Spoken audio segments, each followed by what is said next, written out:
Hello friends, स्वागत है आपका आपके अपने चैनल HSC स्टडी गाइड में। आज इस वीडियो में हम बात करने वाले हैं हीट स्ट्रेस के बारे में। इसमें हम जानने वाले हैं कि आपके वर्क प्लेस में जहां पर भी आप काम कर रहे हो तो वहां पर आप जो है हीट स्ट्रेस को कैसे प्रिवेंट कर सकते हैं उसके बारे में। तो चलिए फिर वीडियो को स्टार्ट करते हैं। दोस्तों, आपको तो पता ही होगा कि जब भी हम कंस्ट्रक्शन कंपनी में काम करते हैं तो हमें ज़्यादातर डायरेक्ट सनलाइट में काम करना पड़ता है। तो उस दौरान अगर टेम्परेचर बहुत ज़्यादा है और जिसकी वजह से आदमी उस डायरेक्ट सनलाइट में काम कर रहा है और उसका जो बॉडी टेम्परेचर है वो मेंटेन नहीं हो पा रहा है, कूलिंग नहीं हो पा रहा है, तो उस वक्त उसको हीट स्ट्रेस होने की संभावना बढ़ जाती है। मतलब वर्कर जो है वो एक्सट्रीम हीट को एक्सपोज होता है, यानी कि वो हॉट इन्वायरमेंट में काम करता है। तो इस हालात में हीट स्ट्रेस होने की संभावना बढ़ जाती है। अगर बहुत ज़्यादा हीट है जिसमें वर्कर अगर काम कर रहा है तो उसकी वजह से ऑक्यूपेशनल इलनेस या फिर इंजुरीज उसको हो सकती है। हीट स्ट्रेस की वजह से heat stroke, heat exhaustion, heat cramps और हीट रैशेस हो सकते हैं। तो चलिए अब जानते हैं कि ये जो हीट स्ट्रेस है इसके ऐसे कौन से 12 टिप्स है कि जिसकी वजह से हम इसको प्रिवेंट कर सकते हैं। तो नंबर 1 है क्रिएट अ सेफ्टी पॉलिसी। इसमें ऑर्गेनाइजेशन को क्या करना है कि उसको सबसे पहले अंडरस्टैंड करना है, उसको समझना है कि वर्किंग इन्वायरमेंट क्या है वर्कर्स के लिए। तो वो इन्वायरमेंट उसने फाइंड आउट करना है और उसी तहत उसने हीट स्ट्रेस पॉलिसी जो है उसको डिज़ाइन करना है। फिर उसके बाद नंबर 2 है रिव्यू एंड चेंज। इसमें आपको क्या करना है कि जो भी न्यू पॉलिसी है उसको आइडेंटिफाई करके आपको इम्प्लीमेंटेशंस करना है और फिर उसके बाद में उसको पीरियडिकली रिव्यू करना है ताकि उसमें कोई भी अगर अपडेट्स हो या फिर चेंजेस हो वो आप कर सके। फिर उसके बाद थर्ड पॉइंट आता है ड्रिंक प्लेंटी ऑफ वाटर, यानी कि आपको हर 15 से 20 मिनट के बाद में ग्लास ऑफ वाटर पानी पीना है, फिर चाहे आपको प्यास लगी हो या फिर ना लगी हो। फिर उसके बाद है वेयर कूलिंग अपैरल।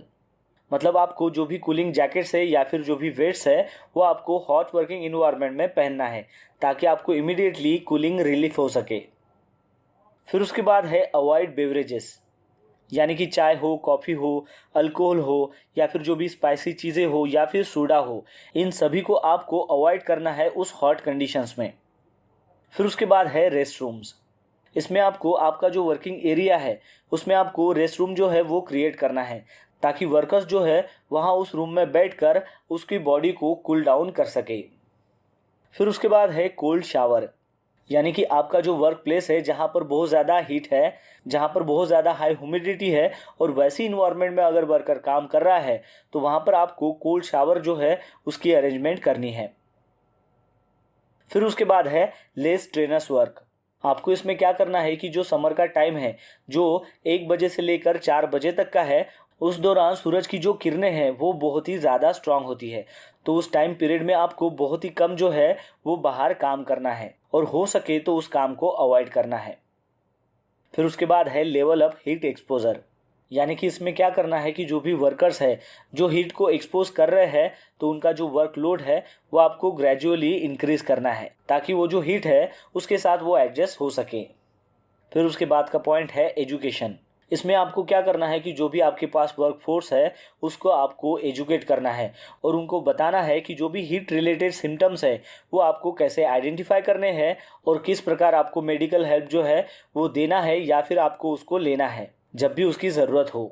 फिर उसके बाद का पॉइंट है सनग्लासेस एंड हैट। इसमें आपको मेक श्योर करना है कि जो भी वर्कर्स आउटडोर में काम कर रहे हैं तो उन्होंने अल्ट्रा वायलेट रेटेड जो भी सन ग्लासेस है उसको उनको पहनना है और साथ ही में उनको हीट से बचने के लिए हैट का भी इस्तेमाल करना है। और फिर उसके बाद का लास्ट पॉइंट है वो है स्टे इन्फॉर्म। इसमें आपको क्या करना है कि जो भी लोकल न्यूज़ है उसको आपको चेक करते रहना है और जो भी वेदर फोरकास्ट है वो आपको पता होना चाहिए ताकि आपके जोन में जो भी हीट अलर्ट्स है वो आपको मिल सके। तो ये जो सारे 12 पॉइंट्स है जो हमने यहाँ पर डिस्कस किए हैं ये आपको पता होना चाहिए और जब भी आप साइट पर जाते हो एज अ सेफ्टी प्रोफेशनल तो आपको वर्कर के साथ में ये सारे 12 पॉइंट्स जो है वो डिस्कस करने हैं ताकि उनको भी ये पता चल सके कि ये जो हीट स्ट्रेस है इससे हम कैसे बच सकते हैं। तो दोस्तों, आशा करता हूँ कि आपको इस वीडियो के माध्यम से पता चल गया होगा हीट स्ट्रेस के बारे में कि उसको हम कैसे प्रिवेंट कर सकते हैं। तो बस आज के लिए इतना ही, मिलता है नेक्स्ट वीडियो में एक नए टॉपिक के साथ में। तब तक के लिए टेक केयर, बाय बाय।